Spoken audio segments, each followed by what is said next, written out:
ഒക്കെ കൂടെ കഴിക്കാൻ പറ്റിയ ഒരു ഗ്രീൻ ചട്നി പരിചയപ്പെടാം. മിക്സിയുടെ ജാറിലേക്ക് ഒരു പിടി മല്ലിയില ചേർത്ത് കൊടുക്കാം. ഒരു ചെറിയ പിടി പുതിനയില ചേർത്ത് കൊടുക്കാം. 1/4 ടേബിൾ സ്പൂൺ ചെറിയ ജീരകം, 2 അല്ലി വെളുത്തുള്ളി, 2 പച്ചമുളക്, ഉപ്പ്. ഇത്രയും വെള്ളം ഒഴിക്കാതെ നിറച്ചെടുക്കാം. ഇതിലേക്ക് ഒരു 5 ടേബിൾ സ്പൂൺ തൈര് ഒഴിച്ചു കൊടുക്കാം. വീണ്ടും പേസ്റ്റാക്കി അരച്ചെടുക്കാം. ഉപ്പൊക്കെ കറക്റ്റ് ചെയ്തതിന് ശേഷം സെർവ് ചെയ്യാം. അപ്പോൾ ഇത് അൽഫാം ചിക്കൻ, ഗ്രിൽഡ് ചിക്കൻ ഇതിൻ്റെയൊക്കെ കൂടെ കഴിക്കാൻ പറ്റുന്ന നല്ലൊരു പുതിന ചട്നി തയ്യാറായിട്ടുണ്ട്. നമുക്ക് മിക്സിയിൽ തന്നെ ഇന്നൊരു അടിപൊളി മയോണീസ് ഉണ്ടാക്കിയാലോ. മിക്സിയുടെ ജാറിലേക്ക് 2 എഗ്ഗ് പൊട്ടിച്ചൊഴിച്ചു കൊടുക്കാം. ഇതിലേക്ക് പാകത്തിന് ഉപ്പ് ചേർത്ത് കൊടുക്കാം.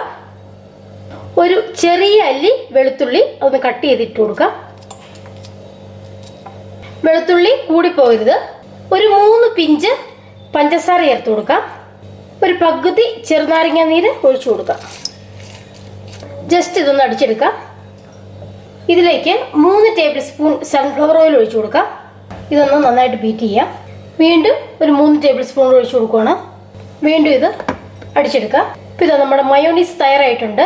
അപ്പോൾ മിക്സിയുടെ ജാറ് ഓണാക്കി ഓഫാക്കി കൊടുത്ത് വേണം തയ്യാറാക്കി എടുക്കാനായിട്ട്.